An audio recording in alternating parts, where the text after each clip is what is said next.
눈보라치는 겨울산, 절체절명의 위기. 거기 누구 없어요. 제발, 제발 좀 도와주세요. 휘몰아치는 눈보라 소리에 내 비명은 허무하게 묻혔다. 입술은 이미 파랗게 질려 감각이 없었고 속눈썹에는 하얀 성에가 무겁게 내려앉았다. 온 세상이 하얗게 뒤덮인 강원도의 깊은 산속. 체감 온도는 영하 20도 밑으로 곤두박질 치고 있었다. 이렇게 죽는구나. 평생을 악착같이 벌어서 남은 건 통장의 숫자뿐인데 결국 내 마지막은 이 차가운 눈구덩이라니. 다리에 힘이 풀려 털썩 주저앉았다. 값비싼 등산복도 최고급 등산화도 살을 파고드는 칼바람 앞에서는 아무런 소용이 없었다. 정신이 몽롱해지며 눈꺼풀이 천근만근 무거워질 때였다. 저 멀리서 희미한 불빛 하나가 어른거렸다. 헛것을 보는 건가 싶어 눈을 비볐지만 불빛은 점점 더 커지며 내 쪽으로 다가오고 있었다. 그리고 눈보라를 뚫고 거친 숨소리와 함께 웬 남자의 목소리가 들려왔다. 아주머니, 정신 차리세요. 여기서 잠드시면 큰일 납니다. 두꺼운 털모자를 쓴 덩치 큰 사내가 내 어깨를 거칠게 흔들었다.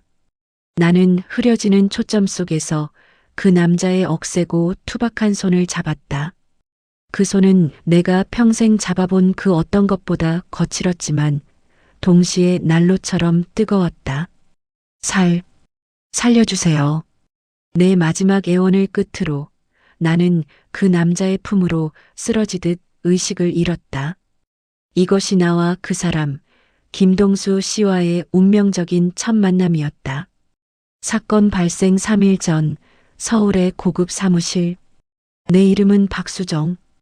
올해 나이 61. 사람들은 나를 보고 성공한 여성사업가, 자수성가한 여회장님이라 부르며 부러워한다. 서울 강남 한복판에 내 이름을 건 10층짜리 빌딩이 있고 직원 수만 300명이 넘는 유통회사의 대표이사니까 말이다. 남편을 일찍 여의고 억척같이 두 아들을 키워내며 작은 옷가게에서 시작해 지금의 자리까지 올랐으니 남들 눈에는 내 인생이 화려한 비단길처럼 보였을 것이다. 하지만 그 화려한 명암 뒤에 숨겨진 내 진짜 모습은 그저 늙고 지친 노인에 불과했다. 회장님, 이번 달 매출 보고서입니다. 그리고 둘째 아드님께서 잠시 뵙자고 연락이 왔습니다. 비서실장이 조심스럽게 결제판을 내밀었다. 나는 돋보기를 고쳤으며 씁쓸하게 웃었다. 둘째가? 뻔하지 뭐. 또 사업 자금 필요하다는 소리 아니겠어? 내가 없다고 해. 회의 들어갔다고. 네, 알겠습니다. 그리고 이번 주말에 고등학교 동창회 모임 일정 잡혀 있는 거 잊지 않으셨죠? 나는 창밖을 바라보았다. 잿빛 빌딩 숲이 숨막히게 답답했다. 30년 넘게 하루도 쉬지 않고 달려왔다. 새벽 시장을 뛰어다니며 물건을 떼오던 젊은 날부터 거래처 사장들에게 굽실거리며 술잔을 따르던 시절까지 오로지 자식들 굶기지 않고 남부럽지 않게 키우겠다는 일념 하나로 버텼다. 그런데 막상 60이 넘고 보니 내 곁에 남은 건 무엇인가? 돈 달라고 손 벌릴 때만 찾아오는 자식들, 내 재산이 얼마나 되는지 계산기만 두드리는 며느리들, 그리고 돈 많은 과부라고 뒤에서 수군대는 사람들 뿐이었다. 가슴 한구석에 찬바람이 숭숭 들어오는 것만 같았다. 김 실장, 나 이번 주말에 동창회 안 가네. 네. 그럼 일정 취소해 드릴까요? 아니, 친구들 몇 명만 따로 불러서 등산이나 다녀올까 해. 겨울 산이 보고 싶어. 아주 하얗고 깨끗한 눈으로 덮인 산 말이야. 그때는 몰랐다. 그 갑작스러운 충동이 내 인생을 송두리째 바꿔놓을 줄은. 그저 꽉 막힌 가슴을 뻥 뚫어줄 차가운 공기가 필요했을 뿐이었다. 강원도의 한산 입구 등산 당일. 약속한 날 아침 나는 고등학교 때 단짝이었던 친구 영숙이와 미경이를 차에 태우고 강원도로 향했다. 운전기사도 없이 내가 직접 운전대를 잡았다. 20년 된 친구들과 옛날 이야기를 하며 깔깔대다 보니 마치 여고생 시절로 돌아간 것 같았다. 예, 수정아. 너 정말 대단하다. 이 나이에 직접 운전해서 강원도까지 오고. 하긴 내가 옛날부터 깡다구 하나는 알아줬지. 뒷좌석에 앉은 영숙이가 귤을 까먹으며 말했다. 그럼 내가 누구냐? 박수정이야. 야, 너희들 오늘 각오해. 나랑 정상까지 찍고 내려올 거니까. 중간에 힘들다고 징징대기 없기다? 나는 자신만만하게 웃으며 엑셀을 밟았다. 차창 밖으로 보이는 설경이 눈부시게 아름다웠다. 하지만 산 입구에 도착했을 때 하늘빛이 심상치 않았다. 서울에서 출발할 때만 해도 맑았던 하늘에 잿빛 구름이 잔뜩 끼어 있었다. 등산로 입구 매점 주인이 고개를 갸웃거리며 우리를 말렸다. 아이고, 사모님들. 오늘 올라가시게요? 오후 늦게부터 눈 소식이 있는데 날씨가 영 굳을 것 같아요.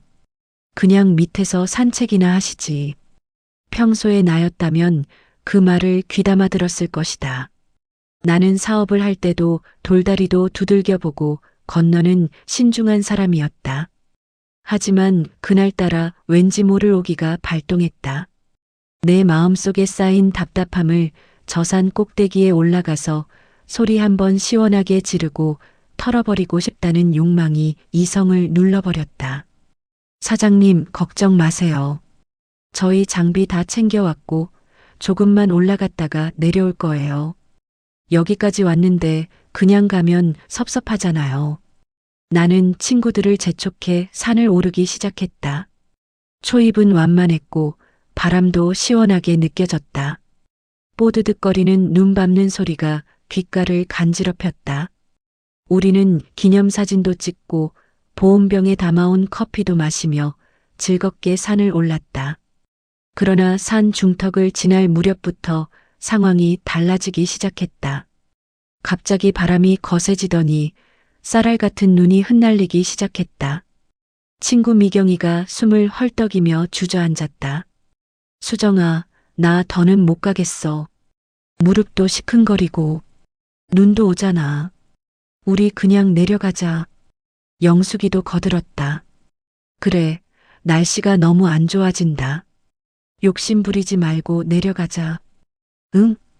그때 나는 멈췄어야 했다. 하지만 저 위에 보이는 능선만 넘으면 정상일 것 같았다. 사업을 하면서 수많은 위기를 넘길 때마다 조금만 더 버티면 된다는 신념으로 살아온 습관이 화를 불렀다. 너희들은 먼저 천천히 내려가 있어. 나는 저기 저 봉우리만 찍고 금방 따라갈게. 여기까지 와서 정상을 안 보고 가면 내가 밤에 잠을 못 잘 것 같아서 그래. 야, 위험해. 같이 내려가. 친구들의 만류에도 나는 고집을 부렸다. 걱정 마. 나 건강검진 받으면 신체 나이 40대로 나와. 금방 내려갈 테니까 밑에 식당에서 파전이나 시켜놓고 있어. 그렇게 나는 친구들을 돌려보내고 혼자 산을 오르기 시작했다. 그것이 얼마나 어리석고 오만한 선택이었는지 깨닫는 데는 그리 오랜 시간이 걸리지 않았다. 혼자 남은 지 30분쯤 지났을까? 흩날리던 눈발이 순식간에 앞을 분간할 수 없는 폭설로 변했다. 사방이 하얀 벽에 갇힌 듯 아무것도 보이지 않았다. 내가 올라온 발자국조차 순식간에 눈에 덮여 사라져버렸다. 길이 어디지? 당황한 나는 왔던 길을 되돌아가려 했지만 방향 감각이 완전히 사라져버렸다. 이쪽인가 싶어 발을 내디디면 낭떠러지였고 저쪽인가 싶어 가보면 가시덤불이 길을 막았다. 핸드폰을 꺼내 들었지만 깊은 산골짜기라 신호는 잡히지 않았다. 여보세요.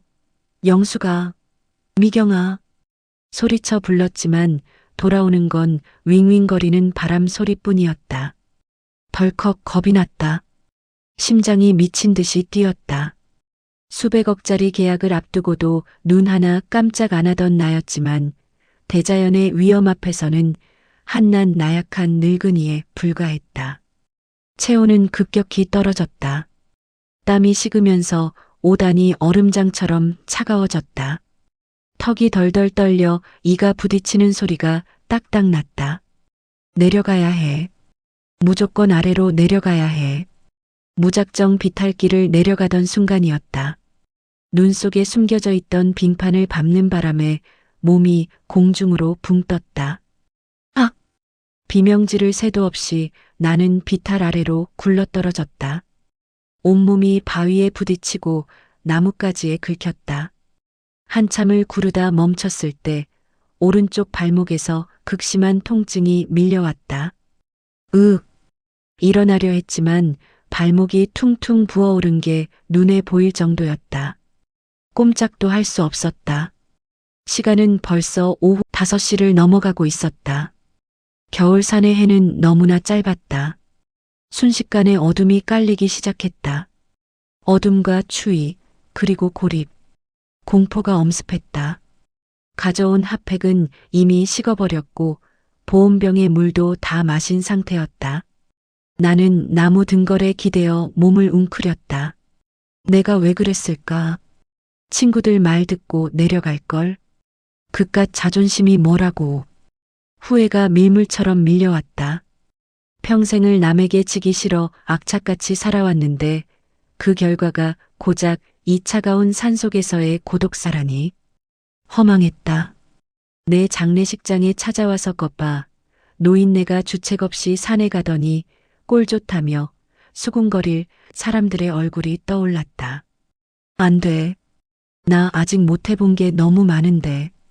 이렇게 죽을 순 없어. 하지만 몸은 말을 듣지 않았다. 손가락 끝부터 감각이 사라지고 졸음이 쏟아졌다. 저체온증 증상이었다. 잠들면 죽는다는 걸 알면서도 눈꺼풀을 들어 올릴 힘이 없었다. 엄마. 문득 40년 전에 돌아가신 엄마 얼굴이 떠올랐다. 그리고 돈 때문에 싸우던 아들들의 얼굴도 스쳐 지나갔다. 눈물이 주르륵 흘러내렸지만 그 눈물마저 금세 볼 위에서 얼어붙었다. 추워. 너무 추워. 의식이 가물가물해지는 순간 나는 환청처럼 누군가의 발자국 소리를 들었다. 뽀드득, 뽀드득. 짐승 소리일까? 멧돼지나 늑대가 나타나 내 몸을 뜯어먹는 건 아닐까 하는 공포보다 차라리 누가 와서 나를 발견해줬으면 하는 간절함이 더 컸다. 나는 있는 힘을 다해 마지막 비명을 질렀다. 아니, 비명이라기보다는 신음소리에 가까웠다. 살려 주세요. 그리고 다시 처음의 장면으로 돌아온다. 어둠 속에서 나타난 불빛, 그리고 나를 흔들어 깨우던 거친 손길. 그 남자는 내 외투를 여며주고 자신이 입고 있던 두꺼운 겉옷을 벗어 내 몸을 감쌌다. 조금만 참으세요. 산장이 근처입니다. 엎이세요. 그는 주저없이 등을 내밀었다. 내 몸무게가 만만치 않을 텐데 그는 단 한 번의 망설임도 없이 나를 번쩍 업어 올렸다. 그의 등에서 전해져 오는 따뜻한 온기가 얼어붙은 내 심장을 다시 뛰게 만들었다. 눈보라를 뚫고 묵묵히 산길을 헤쳐나가는 남자의 거친 숨소리가 내 귀에는 마치 세상에서 가장 든든한 자장가처럼 들렸다. 나는 그 넓은 등 뒤에 얼굴을 묻고 안도감에 취해 깊은 어둠 속으로 빠져들었다. 타닥타닥 마른 장작이 타들어가는 소리가 귓가에 울렸다. 어디선가 은은한 쑥 냄새와 구수한 흙 냄새가 코끝을 맴돌았다. 눈을 뜨려고 했지만 눈꺼풀이 본드로 붙여놓은 듯 떨어지지 않았다. 온몸이 두들겨 맞은 듯 욱신거렸지만 뼛속까지 파고들던 그 끔찍한 추위는 사라지고 없었다. 대신 포근하고 묵직한 이불의 감촉이 느껴졌다. 나 살아있는 건가? 무거운 눈을 간신히 떴다. 흐릿한 시야 사이로 낯선 천장이 보였다. 화려한 샹들리에가 달려있는 내 방 천장이 아니었다.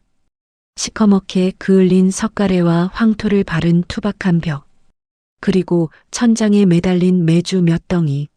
나는 화들짝 놀라 몸을 일으키려 했다. 하지만 그 순간 오른쪽 발목에서 찌릿한 통증이 정수리까지 솟구쳤다. 아, 가만히 있어요. 뼈 다친 건 아니니까. 낮고 굵은 목소리. 나는 소리가 나는 쪽으로 고개를 확 돌렸다. 방 한 구석 화로 앞에 한 남자가 등을 돌리고 앉아 있었다. 아까 눈보라 속에서 나를 업었던 그 사내였다. 그는 작은 약탕관에 무언가를 끓이고 있었다.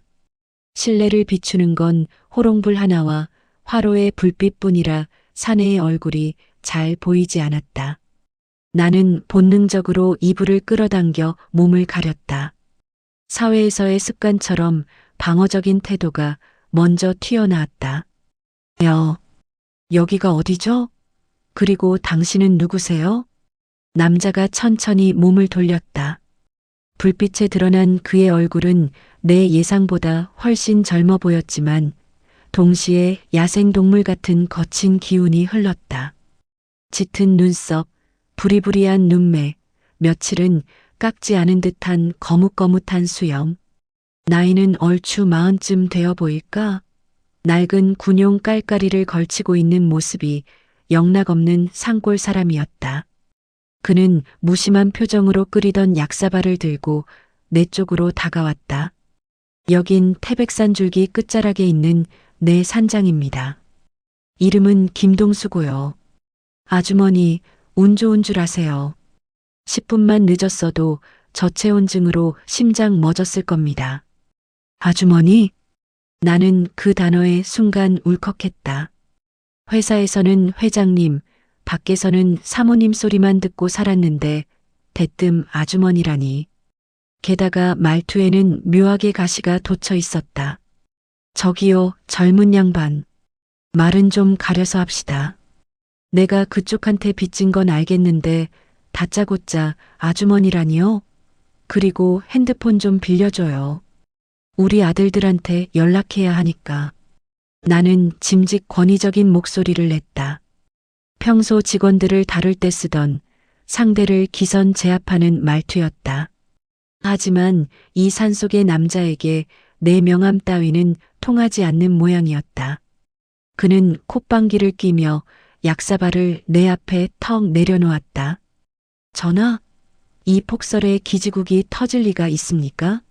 그리고 빚진 걸 알면 일단 주는 거나 마셔요. 얼어 죽으려던 거 살려놨더니 보따리 내놓으라는 격이네. 뭐라고요? 이봐요. 마시라고요. 칡이랑 대추 넣고 달인 겁니다. 몸 녹이는 데는 이거만 한 게 없으니까. 그의 강압적인 태도에 기가 막혔지만 목이 너무나 말랐다. 나는 떨리는 손으로 사발을 들어 한 모금 마셨다. 쌉싸름하면서도 달큰한 액체가 목구멍을 타고 넘어가자 뱃속에서부터 뜨거운 기운이 퍼져나갔다. 그제야 살 것 같았다. 내가 약을 다 비우자 그는 내 발목을 덮고 있던 이불을 걷어냈다. 뭐 하는 거예요? 가만히 좀 있어요. 찜질해야 할 거 아닙니까? 그는 내 비명은 아랑곳하지 않고 퉁퉁 부은 내 발목을 자신의 허벅지 위에 올렸다. 거칠고 투박한 손이었지만 발목을 만지는 손길은 놀라울 정도로 섬세하고 조심스러웠다. 그는 뜨거운 물에 적신 수건으로 내 발목을 감싸고 정체 모를 하얀 가루를 갠 반죽을 그 위에 덧발랐다. 화끈거리는 열감이 통증을 잡아먹었다. 나는 나도 모르게 안도의 한숨을 내쉬었다. 그가 묵묵히 내 발을 주무르는 모습을 내려다보았다. 험상궂게 생긴 것과 달리 속눈썹이 꽤 길다는 생각이 들었다. 고마워요. 근데 아까부터 왜 그렇게 화가 나 있어요? 내가 뭐 잘못했나요? 조금 누그러진 내 물음에 그가 고개를 들었다. 그의 눈빛이 매섭게 빛났다. 화가 안 나게 생겼습니까? 이 날씨에 장비도 제대로 안 갖추고 그 높은 곳까지 올라간 게 제정신입니까? 아니, 나는 그냥 정상이 보고 싶어서. 정상? 그놈의 정상이 뭐라고 목숨을 겁니까? 산이 만만해요? 당신 같은 사람들 때문에 우리 같은 산 사람들이 얼마나 가슴 졸이는 줄 알아요?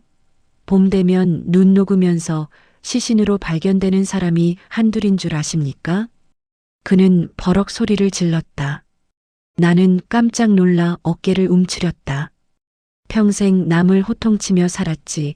이렇게 낯선 남자에게, 그것도 한참 어린 사람에게 혼나본 적은 없었다. 자존심이 상해서 얼굴이 화끈거렸다. 이보세요. 말씀이 너무 지나치시네. 내가 그러고 싶어서 그랬어요? 가다 보니 욕심이 생겨서 그런 거지. 그리고 내가 누군 줄 알아요? 나 서울에서 회장이건 대통령이건 그게 무슨 상관입니까? 그가 내 말을 뚝 끊으며 더 크게 소리쳤다. 여기서는 그냥 조난당한 사람일 뿐입니다. 자연 앞에서는 돈도 명예도 다 쓰레기예요.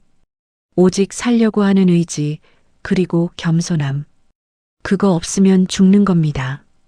나이도 드실 만큼 드신 분이 왜 그렇게 철이 없습니까? 철이 없다니. 예순이 넘은 나에게 산전수전 다 겪고 기업을 일군 나에게 철이 없다니. 너무 분하고 억울해서 눈물이 핑 돌았다. 하지만 반박할 수가 없었다. 그의 말이 구구절절 옳았으니까.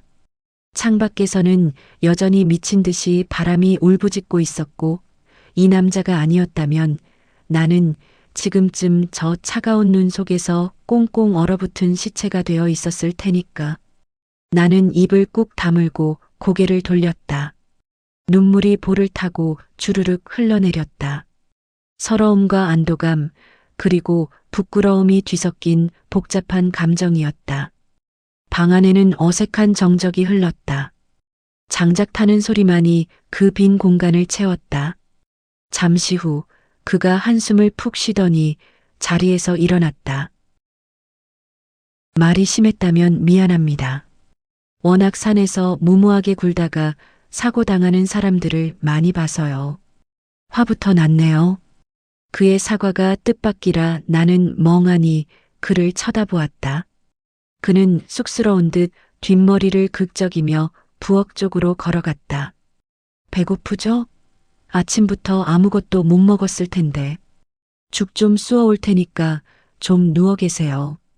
그의 뒷모습을 보며 나는 묘한 감정을 느꼈다. 투박하고 무례한 것 같으면서도 속 깊은 배려가 묻어나는 남자. 나는 그가 사라진 부엌 쪽을 한참이나 바라보았다. 잠시 후 고소한 냄새가 방 안을 가득 채웠다. 그가 소반에 김이 모락모락 나는 죽 한 그릇과 동치미 한 사발을 들고 들어왔다. 드세요. 잣죽입니다. 산에서 딴 잣으로 만든 거라 서울에서 먹던 거랑은 다를 겁니다. 나는 숟가락을 들 힘도 없어 머뭇거렸다. 그러자 그가 혀를 차더니 직접 숟가락으로 죽을 떠서 호호 불어 내 입가에 가져다 주었다. 아, 하세요. 어린애도 아니고 원. 나는 얼굴이 빨개진 채 입을 벌렸다. 고소하고 부드러운 죽이 입안에서 사르르 녹았다. 세상에, 내가 지금까지 먹어본 그 어떤 고급 요리보다 맛있었다. 텅 빈 위장이 따뜻하게 채워지자 긴장이 풀리며 나른해졌다. 맛 있네요. 당연하죠. 재료가 좋은데. 다 드시고 한숨 주무세요. 눈 그치고 날 밝으면 내려가게 도와드릴 테니까. 그는 내가 죽 한 그릇을 다 비울 때까지 묵묵히 곁을 지켰다. 나는 죽을 먹으며 힐끗힐끗 그의 얼굴을 훔쳐보았다. 무뚝뚝한 표정 속에 감춰진 왠지 모를 쓸쓸함이 보였다. 이 사람은 왜 이 깊은 산속에서 혼자 살고 있을까? 가족은 없나? 궁금증이 일었지만 차마 물어볼 수는 없었다. 식사를 마치고 그가 그릇을 치우러 나가자 나는 다시 자리에 누웠다. 창밖의 바람 소리는 여전히 거세지만 이 낡은 산장 안은 이상하리만큼 평온했다. 그런데 잠이 오지 않았다. 아까 그가 내 발목을 만질 때 느꼈던 그 투박한 손길의 감촉이 자꾸만 생각났다. 남편을 보내고 10년이 넘는 세월 동안 나는 누군가에게 의지해 본 적이 없었다. 항상 내가 앞장서야 했고, 내가 결정해야 했고, 내가 책임져야 했다. 강한 여자, 철의 여인이라는 수식어에 갇혀 나도 보호받고 싶은 여자라는 사실을 잊고 살았다. 그런데 오늘 생면부지의 이 남자가 나를 업고 내 발을 주무르고 내 입에 밥을 떠먹여 주었다. 비록 거친 말로 나를 혼냈지만 그 속에는 생명에 대한 진정성이 담겨 있었다. 자식들도 내 재산만 탐낼 뿐 내가 밥은 먹었는지 어디 아픈 데는 없는지 진심으로 걱정해 준 적이 없었는데 가슴 한구석이 찌르르해졌다. 이것이 고마움인지 아니면 오랫동안 잊고 살았던 다른 어떤 감정인지 알 수 없었다. 그때 부엌 정리를 마친 그가 방으로 들어왔다. 그는 내 잠자리에서 멀찍이 떨어진 구석에 이불을 깔았다. 불편해도 참으세요. 방이 이거 하나뿐이라. 아, 네. 신세가 많습니다. 그가 호롱불을 끄자 방 안은 칠흑 같은 어둠에 잠겼다. 화로의 불씨만이 붉게 남아 희미한 빛을 내고 있었다. 등을 돌리고 누운 그의 규칙적인 숨소리가 들려왔다. 나는 어둠 속에서 눈을 뜬 채 천장을 바라보았다. 저기, 김동수 씨라고 했나요? 네, 잠긴 목소리가 들려왔다. 미안해요. 그리고 고마워요. 살려줘서 됐습니다. 주무세요. 짧고 무뚝뚝한 대답. 하지만 그 짧은 한마디에 왠지 모를 온기가 실려 있었다. 나는 입가에 희미한 미소를 띠며 눈을 감았다. 내일 아침이 오면 헤어질 인연이겠지만 이 밤, 이 눈보라치는 산속에서의 기억은 평생 잊지 못할 것 같다는 예감이 들었다. 그리고 나는 그때까지도 몰랐다. 이 눈보라가 그치지 않고 사흘 밤낮으로 계속될 것이라는 사실을. 하늘이 우리 두 사람을 이 좁은 산장에 묶어두려 작정이라도 한 것처럼. 산장은 마치 세상과 단절된 섬 같았다. 창밖은 여전히 하얀 감옥이었다. 눈보라는 멈출 기미를 보이지 않았고 지붕 위로 눈 쌓이는 소리가 쿠웅하고 들릴 때마다 산장이 무너지는 건 아닌가 겁이 났다. 하지만 아이러니하게도 나는 이 좁고 투박한 공간에서 생애 처음으로 완벽한 평화를 맛보고 있었다. 발목 좀 봅시다. 부기가 좀 가라앉았나? 아침 식사를 마치고 김동수 씨가 내 앞으로 다가왔다. 이제는 그가 내 발을 만지는 것이 어색하지 않았다. 투박한 손길이 닿을 때마다 느껴지는 온기가 오히려 기다려질 정도였다. 많이 좋아졌네요. 멍은 좀 들었지만 걷는 데는 지장 없겠어요. 그는 안도한 듯 희미하게 웃었다. 처음 만났을 때의 그 험상궂던 표정은 온데간데 없고 무뚝뚝함 속에 감춰진 다정함이 배어나왔다. 저기, 김동수 씨, 심심하지 않아요? TV도 없고 라디오도 잘 안 터지고 하루 종일 이렇게 눈만 보고 있으면 사람이 미쳐버릴 것 같은데. 나는 호기심을 참지 못하고 물었다. 그는 묵묵히 낡은 난로에 장작을 집어넣으며 대답했다. 심심할 틈이 어디 있습니까? 장작도 패야 하고 눈도 치워야 하고 산짐승들 밥도 챙겨줘야 하고 산에서의 시간은 생각보다 빨리 갑니다. 아니, 그런 일 말고. 사람 말이에요. 대화할 사람도 없잖아요. 젊은 사람이 왜 이런 산골짜기에 처박혀서 청승을 떨고 있어요? 연애도 하고 결혼도 해야지. 아차 싶었다. 내 고질병인 오지랖이 또 튀어나왔다. 직원들에게 잔소리하던 버릇이 나온 것이다. 기분 나빠하지 않을까 눈치를 살피는데 의외로 그는 덤덤했다. 사람이라. 글쎄요. 저는 사람보다 나무가 좋고 짐승이 편합니다. 나무는 배신 안 하거든요. 짐승은 밥 주면 꼬리라도 치지 뒤통수는 안 칩니다. 그의 말끝에 씁쓸함이 진하게 묻어났다. 그 순간 직감했다. 이 남자 사연이 있구나. 그것도 아주 깊고 아픈 사연이. 무슨 안 좋은 일 있었어요? 조심스러운 내 물음에 그가 하던 일을 멈추고 창밖을 응시했다. 먼 산을 바라보는 그의 눈빛이 깊은 우물처럼 슬퍼 보였다. 믿었던 친구가 있었어요. 10년지기 중마고우였죠. 서울에서 같이 작은 사업을 했는데 제가 보증을 잘못 서는 바람에 그 친구가 회사 돈이랑 제 전세 보증금까지 싹 들고 날랐습니다.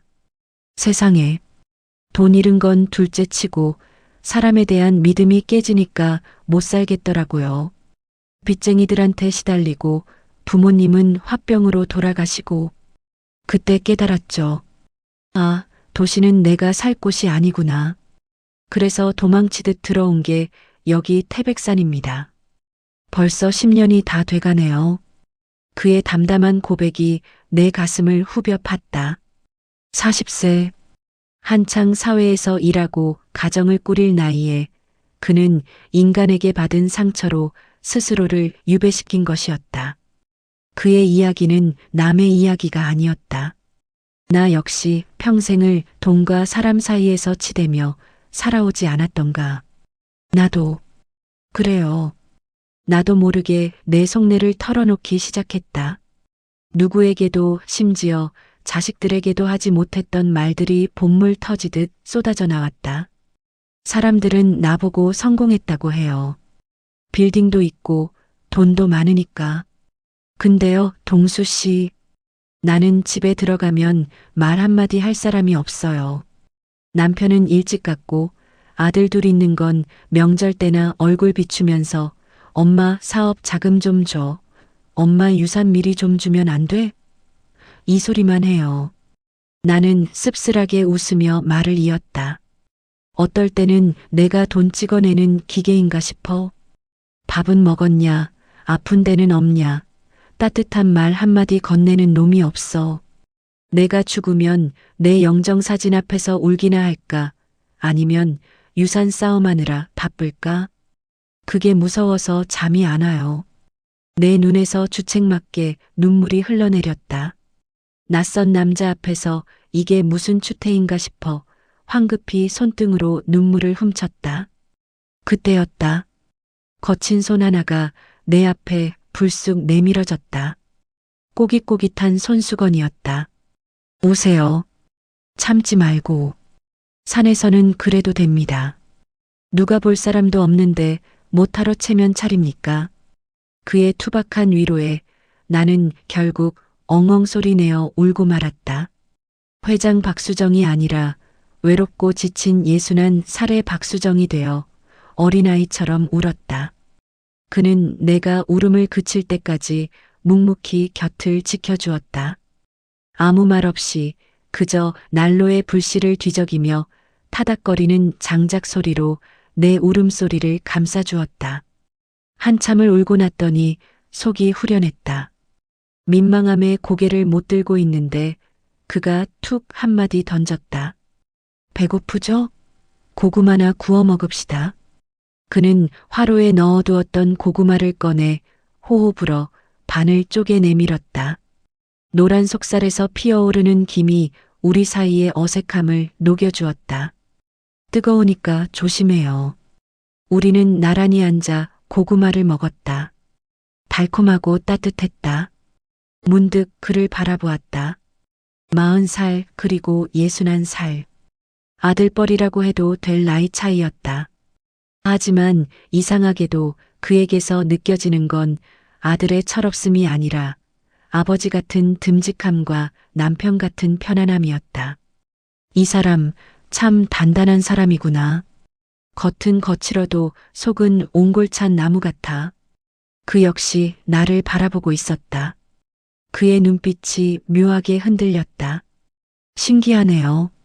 산에 들어오고 나서 누구랑 이렇게 길게 얘기해 본 거 처음입니다. 나도 그래요. 내 속 얘기 이렇게 다 해본 거 정말 오랜만이에요. 두 사람의 시선이 허공에서 얽혔다. 산장 밖에서는 눈보라가 휘몰아치고 있었지만 우리 둘 사이에는 보이지 않는 끈이 연결되고 있었다.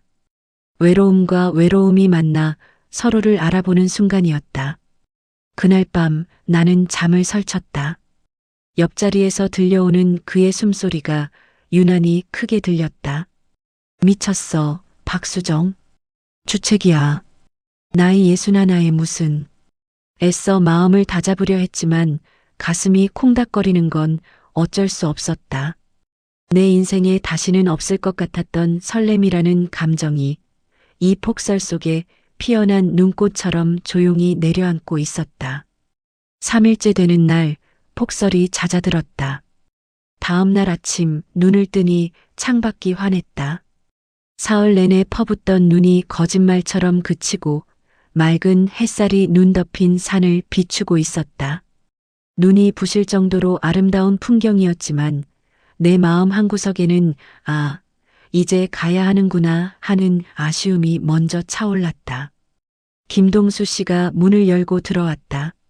눈을 털어내며 들어오는 그의 모습이 왠지 모르게 서운해 보였다. 눈이 그쳤습니다. 바람도 잦아들었고요. 오후쯤이면 구조대가 올 수 있을 것 같아서 제가 아까 무전기로 연락을 취해놨습니다. 그래요? 다행이네요. 입으로는 다행이라고 했지만 목소리에는 힘이 없었다. 그 역시 내 눈을 피하며 장갑을 벗었다. 짐 챙기세요. 구조대 오기 전에 내려가기 쉽게 길 좀 터놓을 테니까. 그는 서둘러 밖으로 나가버렸다. 마치 나와 마주 있는 시간을 견디기 힘들다는 듯이 나는 주섬주섬 옷을 챙겨 입었다. 3일 동안 내 몸을 감싸주었던 그의 낡은 옷을 벗고 다시 차갑게 식어버린 내 등산복을 입었다. 명품 등산복이었지만 그의 낡은 소목보다 따뜻하지 않았다. 잠시 후 밖에서 헬기 소리가 들려왔다. 두두두두. 산장의 정적을 깨는 굉음이었다. 현실로 돌아갈 시간이었다. 나는 밖으로 나갔다. 눈 덮인 마당 한가운데서 김동수 씨가 하늘을 향해 손을 흔들고 있었다. 구조대원이 밧줄을 타고 내려왔다. 박수정 씨 되십니까? 괜찮으세요? 네, 괜찮아요. 이분이 잘 돌봐주셔서. 나는 김동수 씨를 돌아보았다. 그는 구조대원에게 내 상태를 설명하고는 뒷걸음질 치며 멀어지고 있었다. 저기, 동수 씨. 나는 절뚝거리는 다리로 그에게 다가갔다.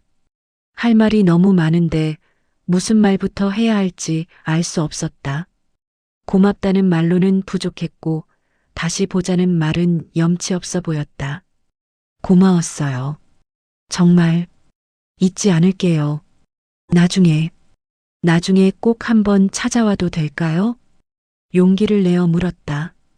그는 잠시 망설이더니 짧게 고개를 끄덕였다. 건강하세요. 그리고 산은 이제 오지 마세요. 위험하니까. 그게 끝이었다. 그는 내게 연락처를 묻지도 자신의 번호를 알려주지도 않았다. 그저 돌아서서 장작을 패는 신용을 할 뿐이었다. 그의 등은 아까 나를 업었을 때보다 훨씬 작고 외로워 보였다. 나는 구조대원의 부축을 받아 헬기에 올랐다. 프로펠러 바람에 눈가루가 날렸다. 헬기가 떠오르자 멀어지는 산장과 콩알만하게 보이는 김동수 씨의 모습이 시야에 들어왔다. 그는 하늘을 올려다보지 않고 있었다. 그저 땅만 보고 서 있을 뿐이었다. 안녕. 내 생명의 은인. 그리고 나는 차마 뒷말을 잇지 못하고 창문에 이마를 기댔다. 서울로 돌아가면 다시 전쟁 같은 일상이 기다리고 있을 것이다. 하지만 내 마음속에는 이미 태백산의 작은 산장 하나가 지어지고 있었다. 이대로 끝낼 수는 없었다. 절대로. 구조된 지 일주일 후, 회장님 혈압도 정상이고 동상 부위도 깨끗하게 아물었습니다. 그래도 연세가 있으시니 며칠 더 입원해서 경과를 지켜보시는 게. 주치의의 말은 귀에 들어오지 않았다. 나는 멍하니 병실 창밖을 바라보고 있었다. 서울의 야경은 화려했다. 꼬리를 물고 이어지는 자동차 헤드라이트, 번쩍이는 네온사인. 내가 평생을 바쳐 일궈온 세상이었다. 하지만 이상하게도 그 불빛들이 하나도 따뜻해 보이지 않았다. 오히려 눈이 시리도록 차갑고 낯설었다. 거긴 지금쯤 칠흑 같은 어둠뿐이겠지. 호롱불 하나만 깜빡이고 있을 텐데. 눈을 감으면 병원 소독약 냄새 대신 은은한 쑥 냄새와 장작 타는 냄새가 나는 것 같았다. 푹신한 병원 침대보다 딱딱한 산장의 황토 바닥이 그리워서 온몸이 뒤틀렸다. 퇴원할래. 답답해서 못 있겠어. 네.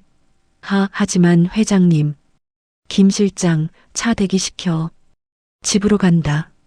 나는 고집스럽게 환자복을 벗어던졌다. 마음이 텅 빈 것 같아서 어디라도 좋으니 내가 가장 편안하다고 느끼는 곳으로 가고 싶었다. 하지만 그곳이 집이 아니라는 걸 깨닫는 데는 현관문을 열고 딱 5초도 걸리지 않았다. 100평짜리 펜트하우스. 대리석 바닥이 번쩍거리고 거실 벽에는 수천만 원짜리 그림이 걸려 있었다. 도우미 아주머니가 허둥지둥 달려나와 내 외투를 받아들었다. 아이고, 회장님. 오셨어요? 몸은 좀 어떠세요? 그래, 좀 쉬고 싶으니까 아무도 들이지 마. 나는 안방으로 들어가 침대에 쓰러지듯 누웠다. 천장에 달린 샹들리에가 눈부시게 빛나고 있었지만 내 눈앞에는 김동수 씨가 끓여주던 투박한 잣죽 가림만 아른거렸다. 그때였다. 거실에서 웅성거리는 소리가 들리더니 방문이 벌컥 열렸다. 어머니, 퇴원하셨다면서요? 첫째 아들 준호와 며느리, 그리고 둘째 아들 민호 내외였다. 죽다 살아 돌아온 어미를 보는 눈빛들이 아니었다. 마치 복권 당첨 번호를 확인하러 온 사람들처럼 눈이 번들거렸다. 연락도 없이 다들 웬일이니? 나 피곤하다. 나중에 오렴. 나는 돌아누우며 손을 저었다. 하지만 첫째 준호가 침대맡으로 다가와 덥석 내 손을 잡았다. 따뜻함이라고는 하나도 없는 축축하고 욕심 사나운 손길이었다. 어머니, 피곤하신 건 아는데 급한 일이 있어서요. 회사 주가가 어머니 실종 기사 뜨고 나서 10%나 빠졌어요. 주주들이 난리도 아닙니다. 그래서라니요. 이참에 확실히 해두셔야죠. 혹시라도 만약에 이번처럼 산에서 변이라도 당하셨으면 어쩔 뻔했어요? 유 원장 공증 다시 하시죠. 경영권 승계 문제도 확실히 매듭 지어 주시고요. 심장이 쿵 하고 내려앉았다. 설마 했다. 그래도 자식인데 짐승이 아닌 사람인데 죽을 고비를 넘기고 돌아온 엄마한테 살아 돌아와줘서 고맙다는 말 한마디보다 돈 이야기가 먼저 나올 줄은 몰랐다. 둘째 민호가 거들었다. 형 말이 맞아요, 엄마. 저 이번에 리조트 사업 확장하려는데 자금줄이 막혀서 죽겠어요. 엄마가 가지고 계신 강남 빌딩, 그거 담보로 대출 좀 받게 해주세요. 어차피 나중에 져 주실 거잖아요. 둘째 며느리는 한술 더 떴다. 어머님, 이번에 산에서 입으셨던 그 패딩이랑 장비들이요. 기사 보니까 완전 명품이던데. 그거 찢어졌으면 버리실 거죠? 제가 아는 수선집이 있는데 고쳐서 입으면. 순간 내 머릿속에서 무언가가 툭 하고 끊어지는 소리가 들렸다. 지난 30년 세월이 주마등처럼 스쳐 지나갔다. 남편 없이 이 녀석들 기죽이지 않으려고 밤낮 없이 일했던 시간들. 좋은 옷 입히고 유학 보내고 원하는 사업 자금 대주며 금지옥엽 키웠던 내 새끼들. 그 결과가 고작 이거였다. 괴물. 나는 내 손으로 괴물들을 키워낸 것이었다. 산장직이 김동수 씨가 했던 말이 귓가에 쟁쟁하게 울렸다. 나무는 배신 안 합니다. 짐승은 밥 주면 꼬리라도 치지 뒤통수는 안 칩니다. 그 낯선 남자는 생판 모르는 나를 살리려고 자기 옷을 벗어주고 밥을 떠먹여줬는데 내 피를 나눈 자식들은 내 목숨감보다 내 지갑에 더 관심이 많았다. 나는 벌떡 몸을 일으켰다. 그리고 떨리는 손으로 협탁 위에 있던 물컵을 집어들어 첫째 아들의 얼굴에 차악 뿌렸다. 엄마, 뭐 하시는 거예요? 나가. 네. 당장 나가. 이 버러지 같은 놈들아. 내가 죽어서 시체가 되어 돌아왔어야 너희들이 춤이라도 췄을 텐데 살아서 돌아오니 원통하냐? 나는 악을 썼다. 목이 터져라 소리를 질렀다. 돈? 유원장? 그래. 내가 죽으면 그 돈 다 싸 짊어지고 갈 줄 알았니? 천만의 말씀이다. 사회에 환원을 하든 불태워버리든 할 테니까 꿈도 꾸지 마. 당장 내 집에서 나가. 어머니, 왜 이러세요? 노망 나셨어요? 그래. 노망 났다. 노망 나서 산에 기어 올라갔다. 꼴도 보기 싫으니까 썩 꺼져. 나는 손에 잡히는 대로 베개며 티슈통을 마구 집어 던졌다. 며느리들이 비명을 지르며 도망쳤고 아들들도 씩씩거리며 쫓겨나듯 방을 나갔다. 진짜 왜 저러셔? 산에서 귀신이라도 씌었나? 두고 봐. 나중에 후회하실 거야. 현관문이 쾅 닫히는 소리와 함께 집안에 다시 정막이 찾아왔다. 나는 텅 빈 방 한가운데 덩그러니 앉아 있었다. 분노가 가라앉자 걷잡을 수 없는 허무함이 밀려왔다. 가슴이 뻥 뚫린 것 같았다. 바람이 숭숭 들어오는 가슴 구멍으로 시린 눈물이 하염없이 쏟아졌다. 나는 무릎을 끌어안고 엉엉 울었다. 산장에서 울었던 울음과는 달랐다. 그때는 위로받는 울음이었지만 지금은 처절한 고독의 울음이었다. 다 헛살았어. 박수정, 너 인생 참 불쌍하다. 울다 지쳐 침대에 쓰러졌다. 잠이 오지 않았다. 수면제를 먹어도 소용없었다. 그때 문득 김동수 씨의 얼굴이 떠올랐다. 무뚝뚝하지만 따뜻했던 눈빛, 투박하지만 진심이 담긴 손길, 그리고 그 좁은 산장을 가득 채우던 평온한 공기. 보고 싶다. 미치도록 그가 보고 싶었다. 단순히 생명의 은인이라서가 아니었다. 내 진짜 모습을 화장기 없고 초라하고 나약한 인간 박수정을 있는 그대로 봐준 유일한 사람이었기 때문이었다. 일주일 뒤 회사 집무실. 나는 억지로 몸을 일으켜 회사에 출근했다. 하지만 업무가 손에 잡히질 않았다. 결제 서류를 보고 있어도 글자가 눈에 들어오지 않았고 회의 시간에는 멍하니 창밖만 바라보았다. 직원들은 수군거렸다. 회장님, 사고 이후로 좀 이상하시지 않아? 그러게. 넋이 나간 사람처럼. 점심시간 비서실장이 최고급 전복죽을 포장해 왔다. 회장님, 입맛 없으셔도 좀 드세요. 유명한 호텔에서 사온 겁니다. 한 숟가락 입에 넣었다. 비린내가 확 올라왔다.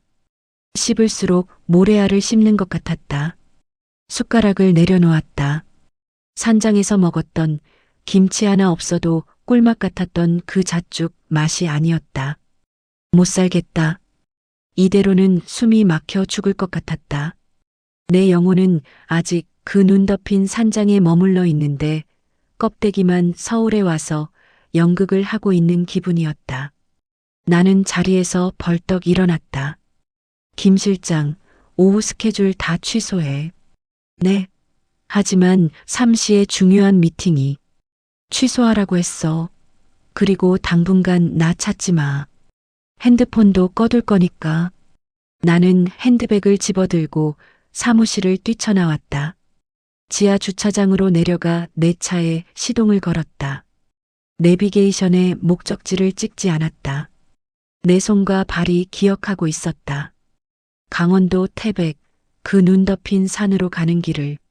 서울에서 3시간을 꼬박 달려 산 입구에 도착했을 때는 이미 해가 뉘엿뉘엿 지고 있었다. 다행히 눈은 다 녹아 차가 올라갈 수 있었다.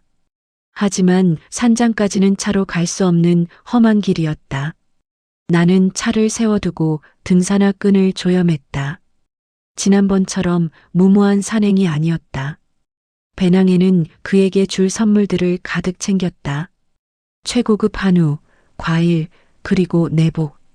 고작 이런 물질적인 것밖에 줄 수 없는 내가 한심했지만 빈손으로 갈 수는 없었다.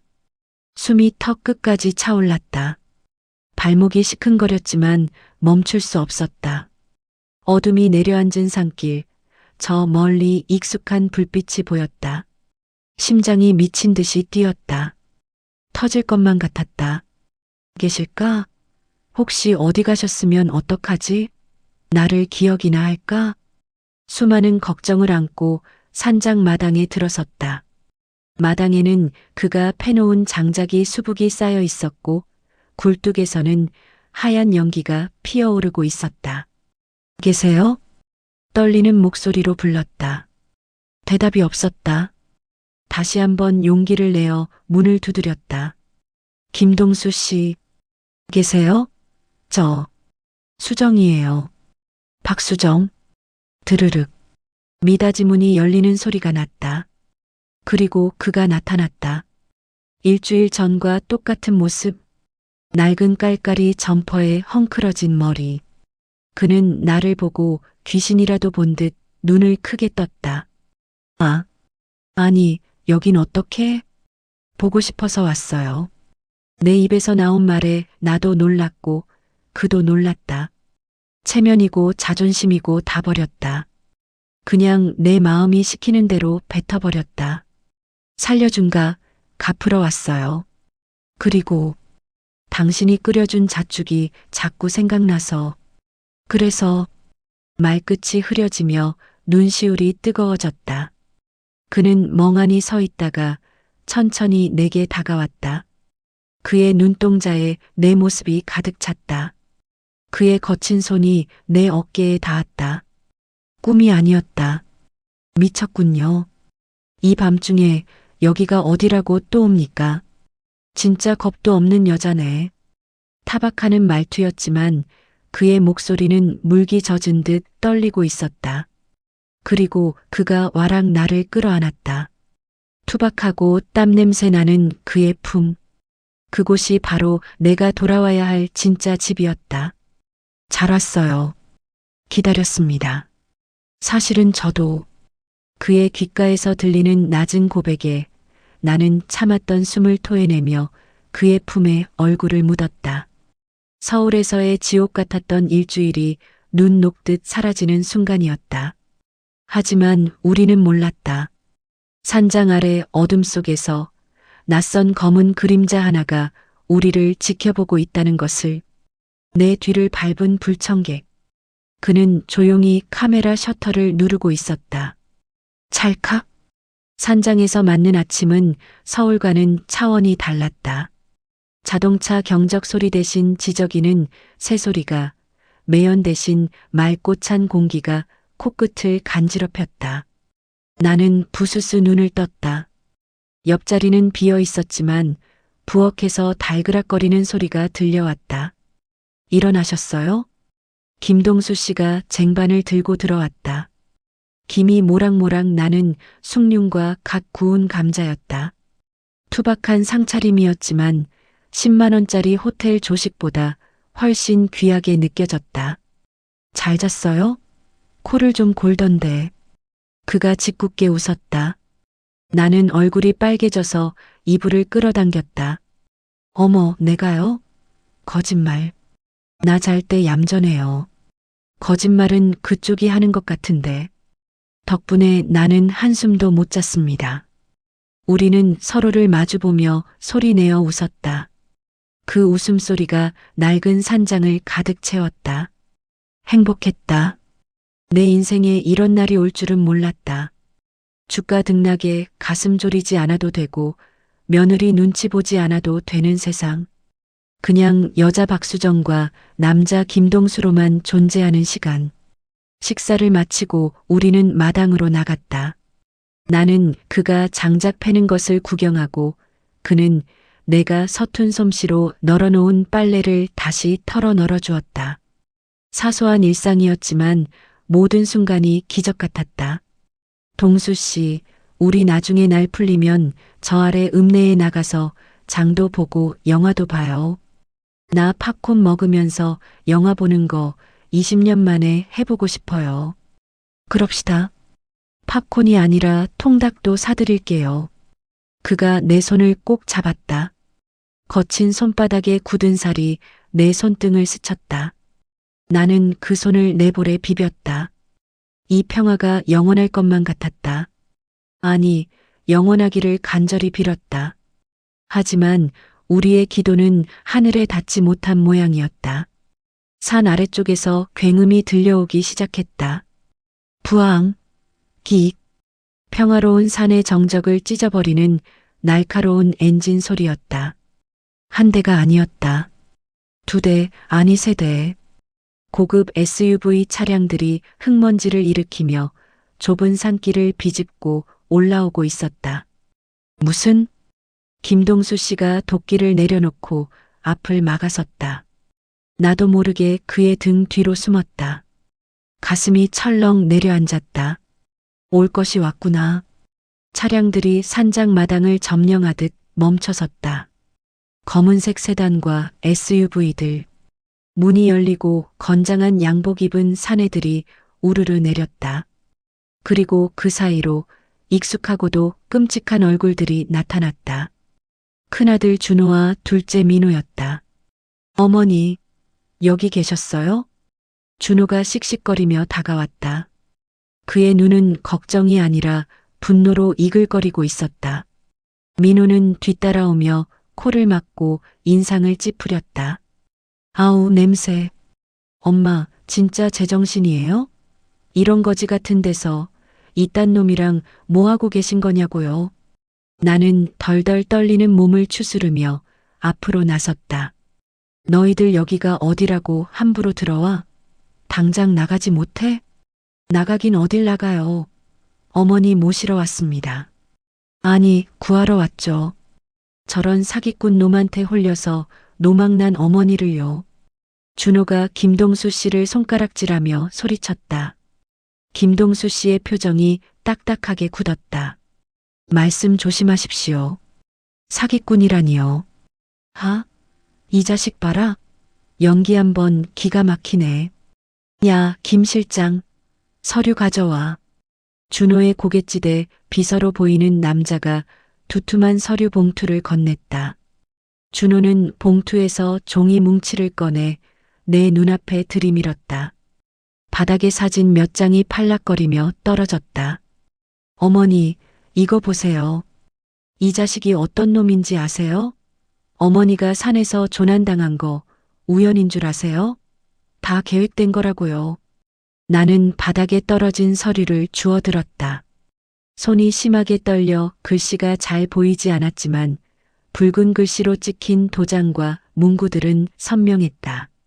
정과 기록 조에서 김동수 죄명 특정 경제범죄 가중처벌 등에 관한 법률 위반 사기. 내 머릿속이 하얗게 변했다. 김동수 씨를 쳐다보았다. 그는 입술을 꽉 깨문 채 고개를 숙이고 있었다. 부인하지 않았다. 보셨죠? 이 자식 전과자예요. 10년 전에 투자 사기로 감옥 갔다 온 놈이라고요. 빚이 수십억이었는데 여기 숨어 살면서 호구 하나 물려고 기다리고 있었던 거예요. 그러다 어머니가 딱 걸린 거죠. 둘째 민호가 비아냥거렸다. 엄마 생각해봐요. 40살 먹은 남자가 뭐가 아쉬워서 엄마 같은 할머니를 좋아해? 다 돈 보고 접근한 거지. 엄마가 회장인 거 알고 일부러 구해준 척 연기한 거라고. 아, 아니야. 그럴 리가. 나는 뒷걸음질 쳤다. 하늘이 무너지는 것 같았다. 그가 나를 업고 눈보라를 헤치던 그 밤, 내 발을 주무르던 그 손길, 나를 보며 수줍게 웃던 그 미소, 그 모든 게 다 가짜였다고, 돈을 노린 연극이었다고. 동수 씨, 말해봐요. 아니죠? 이거 오해죠? 애원하듯 그를 바라보았다. 제발 아니라고, 저놈들이 꾸며낸 거짓말이라고 말해주길 바랐다. 하지만 김동수 씨는 천천히 고개를 들었다. 그의 눈빛은 슬프지만 흔들림이 없었다. 전과 기록 맞습니다. 감옥 다녀온 거 사실입니다. 쿵. 심장이 바닥으로 곤두박질 쳤다. 하? 들으셨죠? 본인 입으로 시인하네. 야, 끌어내. 어머니 모셔. 준호가 소리치자 건장한 사내들이 김동수 씨에게 달려들었다. 손대지 마. 김동수 씨가 사내들을 뿌리쳤다. 그의 눈에서 불꽃이 튀었다. 그래, 나 전과자다. 친구놈 보증 잘못 썼다가 뒤집어 쓰고 징역 살았다. 하지만 그가 나를 똑바로 쳐다보았다. 그 절절한 눈빛에 내 숨이 멎을 것 같았다. 당신을 만난 건 우연이었습니다. 당신이 누군지, 돈이 얼마나 많은지 나는 몰랐어요. 알았어도 상관없었을 겁니다. 내가 구한 건 회장 박수정이 아니라 눈 속에서 죽어가던 사람 박수정이었으니까요. 웃기고 있네. 그 입 안 닥쳐? 준호가 김동수 씨의 멱살을 잡았다. 순식간에 난장판이 되었다. 사내들이 김동수 씨를 구타하기 시작했다. 하지마. 그만해. 그만하라고. 내가 비명을 지르며 말렸지만 민호가 내 팔을 억세게 잡아 끌었다. 엄마는 가만히 계세요. 저희가 다 처리할 테니까. 병원에 가셔야 해요. 정신 감정부터 다시 받아야지 원. 이거나 놓으라고. 나는 발버둥 쳤지만 건장한 아들의 힘을 당해낼 수 없었다. 그때였다. 바닥에 뒹굴던 김동수 씨가 사내들의 다리를 붙잡고 소리쳤다. 그 여자 놔줘. 싫다잖아. 아들이란 놈들이 어떻게 어머니한테 이래. 이 자식이 진짜. 퍼. 둔탁한 소리와 함께 김동수 씨의 입가가 터져 피가 흘러내렸다. 붉은 피가 하얀 눈 위에 뚝뚝 떨어졌다. 그 모습을 보는 순간 내 안에 무언가가 폭발했다. 이건 아니었다. 아무리 그가 전과자라 해도 내 아들들은 지금 짐승보다 못한 짓을 하고 있었다. 나는 있는 힘을 다해 민호의 뺨을 올려붙였다. 짝. 경쾌한 파열음이 산장에 울려 퍼졌다. 정적이 흘렀다. 민호가 믿을 수 없다는 듯 뺨을 감싸쥐었다. 엄마, 너희들 정말 끝까지 바닥을 보이는구나. 나는 숨을 헐떡이며 싸늘하게 그들을 노려보았다. 그래, 이 사람은 전과자다. 사기꾼일 수도 있겠지. 근데 너희들은 뭐냐? 엄마가 실종됐을 때 너희가 제일 먼저 한 게 뭐였어? 경찰에 신고? 구조대 요청? 아니지. 나는 품속에서 꼬깃꼬깃한 종이 한 장을 꺼내 던졌다.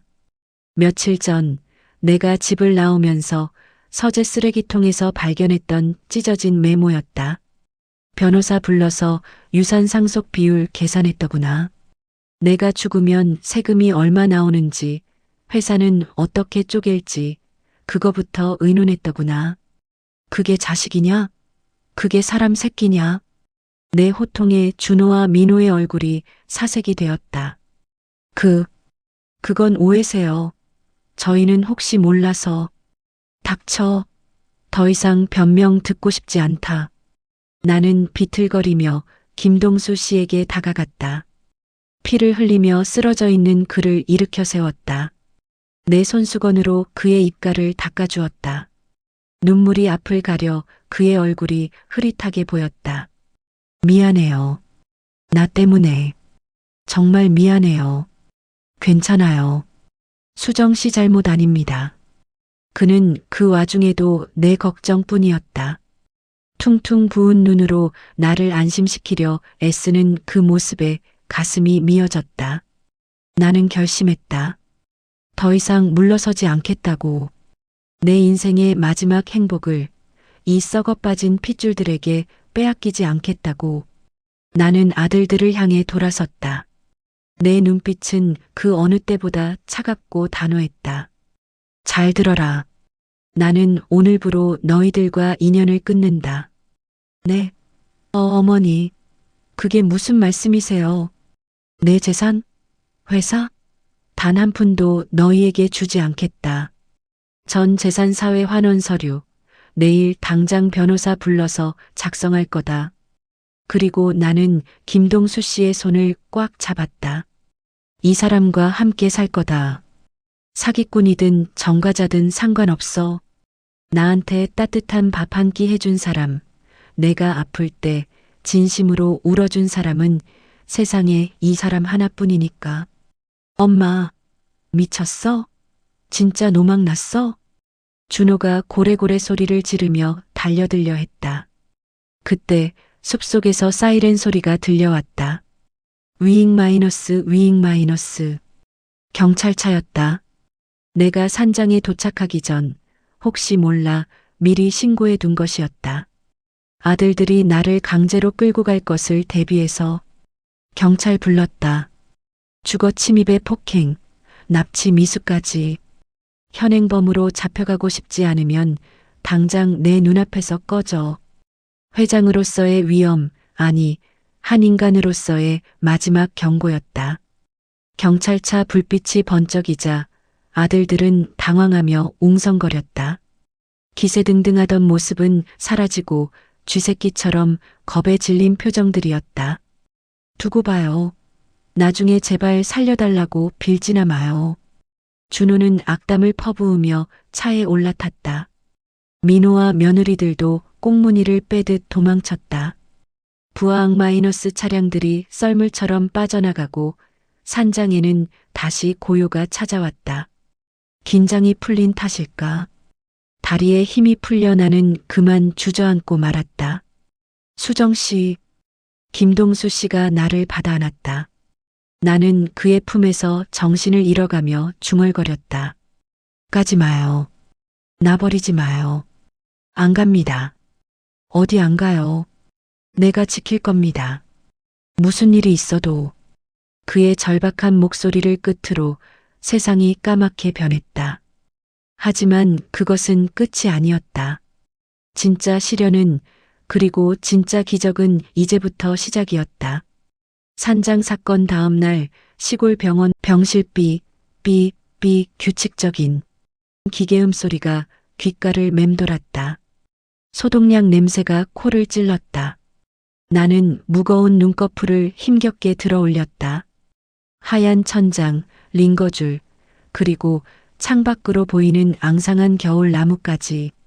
또다시 병원이었다. 하지만 이번에는 느낌이 달랐다. 차갑고 삭막한 서울의 VIP 병실과는 달리 공기 중에 묘한 온기가 감돌고 있었다. 내 신음소리에 침대 옆에 엎드려 있던 누군가가 벌떡 몸을 일으켰다. 김동수 씨였다. 그의 얼굴은 엉망이었다. 터진 입술에는 딱지가 앉았고 눈가에는 시퍼런 멍이 들어 있었다.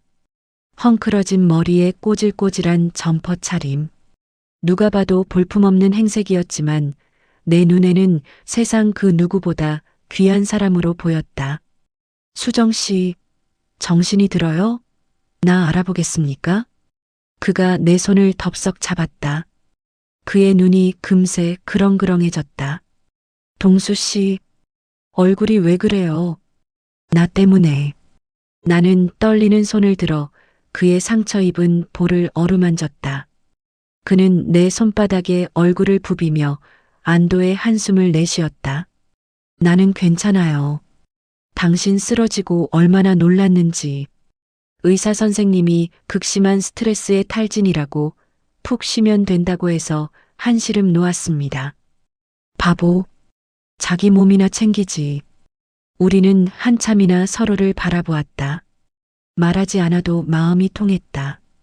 어젯밤 그 난장판 속에서 우리가 확인한 것은 서로에 대한 믿음이었다. 나는 몸을 일으켜 앉았다. 이제 짚고 넘어가야 할 게 있었다. 동수 씨, 나한테 할 말 있죠?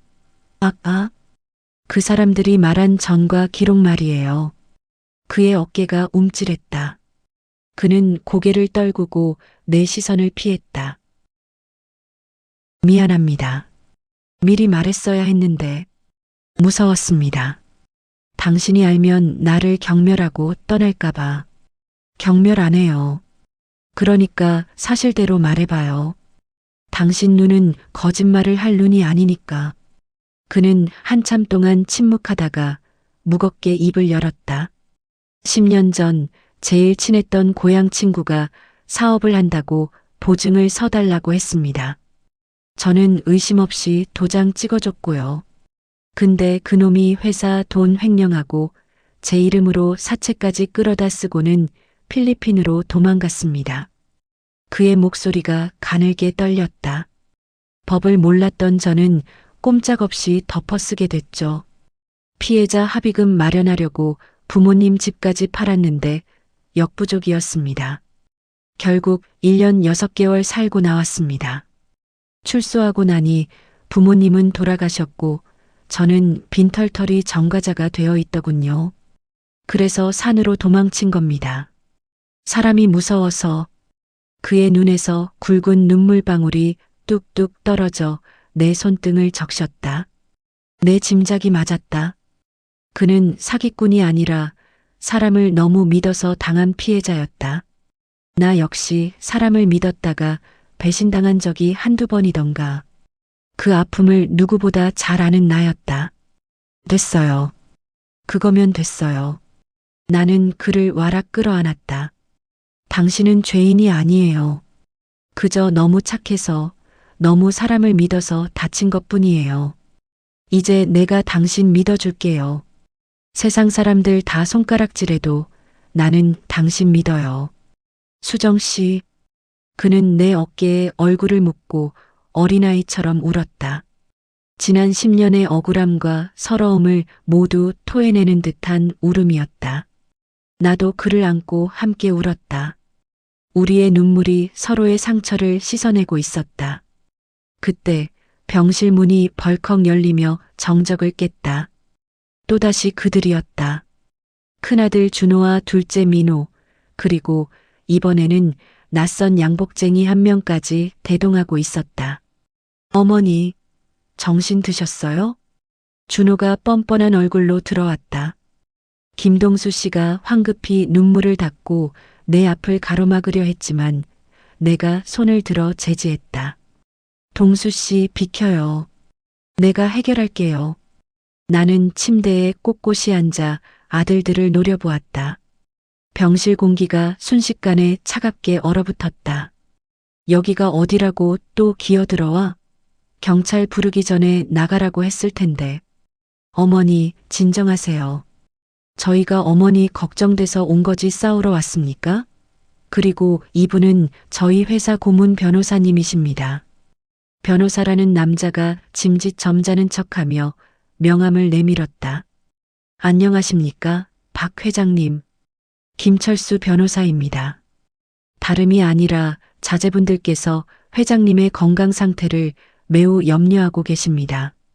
최근의 일련의 행동들이 뭐랄까 정상적인 판단력에서 나온 것 같지 않다는 의학적 소견도 있고요. 그래서 법원에 성년후견인 개시 심판 청구를 진행할 예정입니다. 회장님께서 심신미약 상태로 재산을 탕진하거나 사기 피해를 당할 우려가 있어서 자제분들이 법정 대리인이 되어 재산을 관리하겠다는 취지입니다. 기가 막혀서 웃음이 나왔다. 성년후견인? 나를 치매 노인 취급해서 강제로 재산권을 빼앗겠다는 수작이었다. 아들들의 눈빛이 번들거렸다. 어머니가 아무리 발버둥 쳐봤자 법은 우리 편이라는 오만함이 깔려 있었다. 민호가 거들었다. 엄마, 솔직히 인정하세요. 저런 정과자한테 홀려서 산에 들어가 살겠다는 게 제정신이에요? 우리가 엄마 지켜드리려는 거예요. 병원에서 편하게 치료받으시면 저희가 회사는 알아서 잘 키울게요. 지켜? 회사를 키워? 나는 픽 웃으며 침대 옆 협탁 서랍을 열었다. 그리고 어젯밤 내가 쓰러지기 직전 김 실장에게 전화해서 팩스로 보내라고 지시했던 서류 봉투를 꺼냈다. 똑똑한 척들은 혼자 다 하더니 정작 중요한 건 놓치고 있구나. 나는 서류 뭉치를 아들들의 면전에 집어던졌다. 이게 뭐? 준호가 허둥지둥 서류를 집어들었다. 내용을 읽어내려가는 그의 동공이 지진이라도 난 듯 흔들렸다. 주식 증여 및 사회환원 계약서. 이게 뭡니까? 전 재산 사회환원? 재단 설립? 그래. 내가 가진 회사 주식 60%, 그리고 강남 빌딩, 펜트하우스까지 전부 자선재단에 기부했다. 도장은 이미 찍었고 공증까지 마쳤어. 오늘 아침 9시부로 효력 발생했다. 말도 안 돼. 거짓말이죠? 엄마, 우리 겁주려고 이러는 거죠? 민호가 꽥 소리를 질렀다. 변호사도 당황해서 서류를 낚아채 꼼꼼히 살폈다. 그의 얼굴이 흙빛으로 변했다. 이건 법적으로 완벽합니다. 이미 처리가 끝났네요. 되돌릴 수 없습니다. 뭐라고요? 야, 이 돌팔이 변호사야. 내가 무조건 막을 수 있다며. 준호가 변호사의 멱살을 잡고 흔들었다. 병실은 순식간에 아수라장이 되었다. 나는 그 꼴을 차가운 눈으로 내려다보았다. 그만해라, 추하다. 내 낮지만 서슬퍼런 목소리에 그들이 멈칫했다. 너희들에게는 법적으로 보장된 유류분만큼만 남겨뒀다. 굶어 죽지는 않을 거야. 하지만 예전처럼 떵떵거리며 살 생각은 버려라. 이제 너희 힘으로 벌어서 살아. 그게 내가 너희에게 주는 마지막 가르침이자 어머니로서의 마지막 선물이다. 어머니, 어떻게 이러실 수가 있어요? 우리가 자식인데 남보다 못한 저놈 때문에 자식을 버려요? 준호가 바닥에 무릎을 꿇고 울부짖었다. 악어의 눈물이었다. 자식? 너희가 언제 나를 어미로 대접했냐? 내가 돈자루로 보일 때는 굽실거리고 빈털터리가 될 것 같으니 치매 노인 취급을 해? 썩 나가라. 내 눈에 흙이 들어가기 전에는 다시는 보고 싶지 않다. 나는 고개를 돌려버렸다. 단호했다. 평생을 끌어안고 살았던 혈육이라는 족쇄가 끊어지는 순간이었다. 가슴 한구석이 찢어질 듯 아팠지만 동시에 묵은 체증이 내려가듯 시원했다. 가자, 형. 일단 나가서 대책을 세워보자고. 변호사의 눈치를 보던 민호가 준호를 억지로 일으켜 세웠다. 그들은 폐잔병처럼 비틀거리며 병실을 나갔다. 닫힌 문 너머로 서로 탓하며 욕설을 퍼붓는 소리가 멀어져 갔다. 병실에는 다시 정적이 찾아왔다. 나는 긴장이 풀려 침대 헤드에 머리를 기댔다. 김동수 씨가 조용히 다가와 내 손을 잡았다. 후회 안 하십니까? 평생 일군 전 재산인데. 후회는 무슨. 오히려 너무 늦게 버린 게 후회되네요. 저 돈 때문에 자식들 망치고 내 인생도 외로웠던 거니까. 나는 김동수 씨를 바라보며 웃었다. 빈털터리가 되었지만 마음만은 부자가 된 기분이었다. 동수 씨, 나 이제 진짜 아무것도 없어요. 집도 없고 차도 없고 회장님 소리도 못 들어요. 그냥 늙고 병든 노인네예요. 그래도 나 받아줄래요? 내 물음에 그가 내 손을 양손으로 감싸주며 눈을 맞췄다. 무슨 말씀을 그렇게 하십니까? 집은 제가 지은 산장이 있고요. 차는 튼튼한 제 트럭이 있습니다. 그리고 회장님 소리 대신. 그가 잠시 뜸을 들이더니 얼굴을 붉히며 수줍게 말했다. 제가 평생 여보라고 불러드릴게요. 그래도 되겠습니까? 여보. 그 투박한 두 글자가 내 심장을 강타했다. 눈물이 왈칵 쏟아졌다. 수백억 자산가였을 때도 들어보지 못한 가장 아름다운 말이었다. 그래요. 좋아요. 우리 같이 살아요. 죽는 날까지. 그가 나를 조심스럽게 안았다. 그의 품에서 나는 엉엉 울었다. 슬퍼서가 아니라 너무 벅차고 행복해서였다. 창밖에는 다시 눈이 내리기 시작했다. 하지만 이번 눈은 춥지 않았다. 세상을 포근하게 덮어주는 축복의 눈송이처럼 보였다. 며칠 후 태어나는 날, 우리는 병원 문을 나섰다. 화려한 명품 코트 대신 시장에서 산 두툼한 손바지와 털신을 신은 내 모습이 유리창에 비쳤다. 촌스러웠지만 그 어느 때보다 편안해 보였다. 김동수 씨의 낡은 트럭이 병원 앞에 서 있었다. 조수석 문을 열어주는 그의 에스코트는 벤츠를 탈 때보다 훨씬 근사했다. 갑시다. 우리 집으로. 네, 여보. 트럭이 덜컹거리며 출발했다. 우리는 깍지 낀 손을 놓지 않았다. 백미러 속으로 멀어지는 병원, 그리고 그 너머의 도시. 나는 미련 없이 고개를 돌려 앞을 보았다. 저 멀리 하얗게 눈 덮인 태백산이 우리를 기다리고 있었다. 이제 진짜 내 인생이 시작되려 하고 있었다. 61 사랑하기 딱 좋은 나이에 만난 나의 첫사랑과 함께 1년 후 다시 겨울. 시간은 강물처럼 흘러 어느덧 1년이라는 세월이 지났다. 그리고 거짓말처럼 다시 겨울이 찾아왔다. 태백산 줄기에는 1년 전 그날처럼 하얀 눈이 소복하게 내려앉았다. 하지만 산장의 풍경은 그때와는 사뭇 달랐다. 적막하고 쓸쓸했던 그곳엔 이제 사람 사는 온기가 가득했다. 여보, 장독대 눈 좀 쓸어줘요.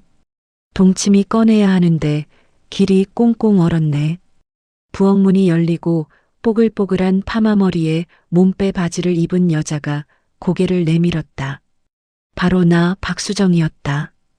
1년 전 명품 코트에 풀 메이크업을 하고 꼿꼿하게 서 있던 박 회장의 모습은 온데간데 없었다. 화장기 없는 민낯엔 기미가 좀 내려앉았고 손은 거칠어졌지만 거울 속에 비친 내 얼굴은 그 어느 때보다 환하게 빛나고 있었다. 알았어요, 임자. 금방 갑니다. 마당 한 구석에서 장작을 패던 동수 씨가 도끼를 내려놓고 헐레벌떡 뛰어왔다. 임자. 그가 나를 부르는 호칭이 여보에서 임자로, 때로는 수정 씨로 바뀌는 걸 듣는 게 내 하루의 소소한 낙이었다. 그는 빗자루를 들고 장독대 길을 쓱쓱 쓸어내더니 내 손을 호호 불어주었다. 손 시리게 왜 자꾸 나와요? 내가 다 알아서 한다니까. 아유, 당신 힘든데 내가 가만히 있을 수 있나? 그리고 오늘이 무슨 날인지 잊었어요? 우리 만난 지 딱 1년 되는 날이잖아요. 맛있는 거 해 먹어야지. 그렇다. 오늘은 내가 이 산속에서 조난당해 죽을 뻔했다가 그에게 구조된 지 딱 1년이 되는 날이었다. 우리에게는 생일보다 더 뜻깊은 다시 태어난 날이었다. 저녁상이 푸짐하게 차려졌다. 메뉴는 1년 전 그가 끓여주었던 잣죽, 그리고 내가 직접 담근 김치와 산나물 무침, 읍내에서 사온 돼지고기 수육이었다. 호텔 스카이라운지에서 먹던 스테이크나 랍스터와는 비교도 안 되는 소박한 밥상이었지만 맛은 천하일미였다. 드세요. 당신 좋아하는 꼬들빼기 김치, 이번에 아주 잘 익었더라. 나는 젓가락으로 김치를 찢어 그의 밥숟가락 위에 올려주었다. 그가 오물오물 맛있게 받아먹는 모습만 봐도 배가 불렀다. 근데 오늘 읍내 나갔다가 우편함에 이게 와 있더군요. 그가 품속에서 하얀 봉투 하나를 꺼내 내밀었다. 발신인 이름에 박준호 세 글자가 적혀 있었다. 큰아들이었다. 순간 밥 먹던 손이 멈칫했다. 1년 전 재산을 환원하고 연을 끊겠다고 선언한 뒤로 처음 온 연락이었다. 가슴 한구석이 찌릿했지만 나는 애써 담담하게 봉투를 뜯었다. 편지지는 꼬깃꼬깃했고 글씨는 삐뚤빼뚤했다. 어머니 준호입니다. 잘 지내시는지요?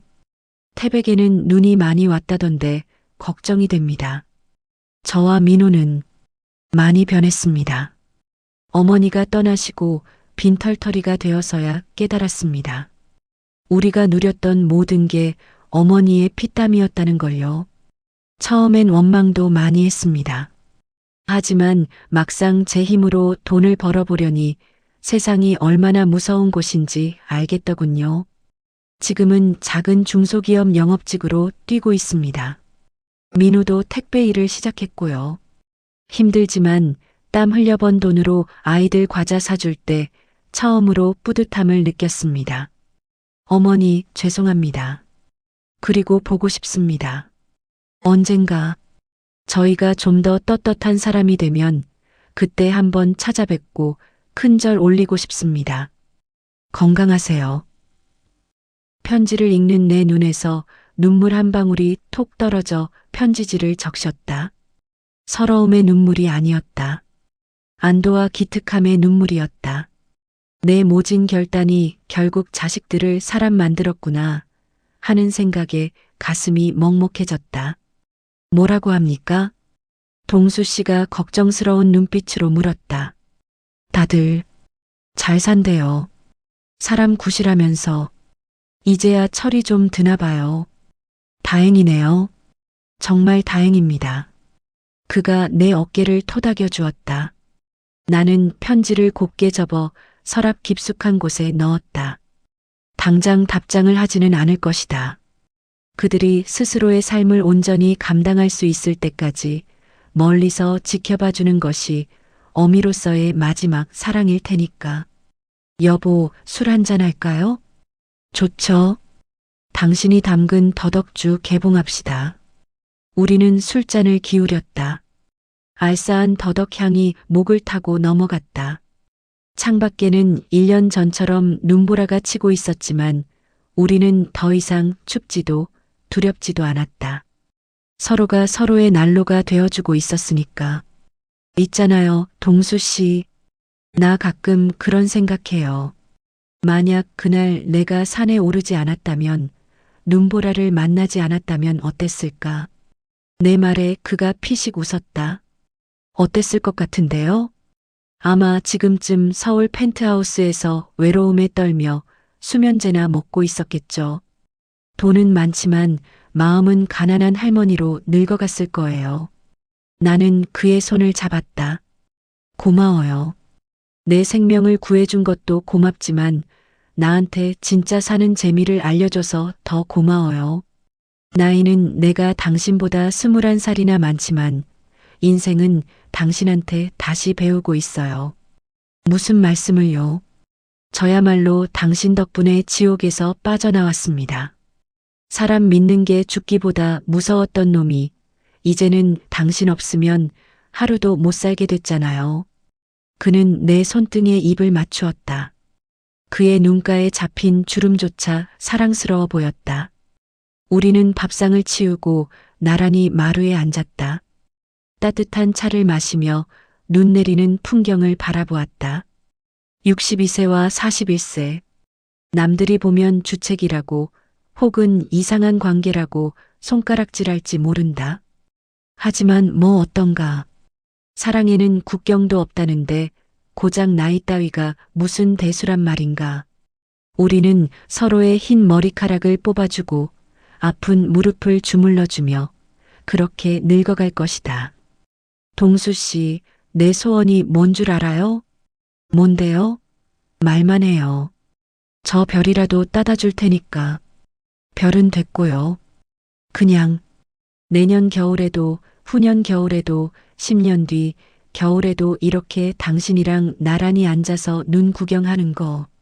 그거 하나면 돼요. 너무 소박한 거 아닙니까? 전 재산 기부한 통 큰 회장님답지 않게. 이제 회장님 아니라니까요. 그냥 동수 씨 아내 박수정이지. 우리는 서로를 보며 환하게 웃었다. 눈발이 굵어지고 있었다. 세상의 모든 소음을 덮어버리는 하얀 눈처럼 우리 지난날의 상처와 아픔도 저 눈 속에 파묻혀 사라지고 있었다. 그리고 그 자리에 늦깎이 사랑이라는 이름의 예쁜 꽃 한 송이가 피어나고 있었다. 여러분, 행복은 어디에 있을까요? 저는 평생 행복이 높은 빌딩 꼭대기에 두툼한 통장에 있다고 믿으며 살았습니다. 하지만 60이 넘어서야 알게 되었습니다. 진짜 행복은 추운 날 내 언손을 잡아주는 투박한 손길에 함께 먹는 따뜻한 밥 한 끼에 그리고 사랑하는 사람과 나누는 눈 맞춤 속에 있다는 것을요. 너무 늦었다고 생각하지 마세요. 사랑하기에 그리고 행복해지기에 늦은 나이란 없습니다. 지금 당신 곁에 있는 그 사람의 손을 잡으세요. 그 온기가 바로 당신이 찾던 기적입니다. 지금까지 제 이야기를 들어주셔서 감사합니다. 구독과 좋아요는 더 좋은 글을 위한 밑거름이 됩니다. 감사합니다.